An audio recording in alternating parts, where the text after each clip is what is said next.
ليجزيهم الله أحسن ما عملوا ويزيدهم من فضله، والله يرزق من يشاء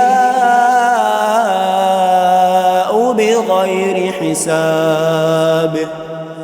والذين كفروا أعمالهم كسراب بقيعة يحسبه الظمآن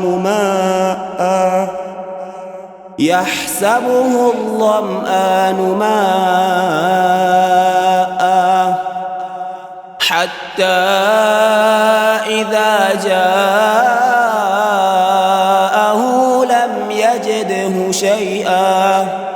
لم يجده شيئا ووجد الله عنده فوفاه حسابه، والله سريع الحساب.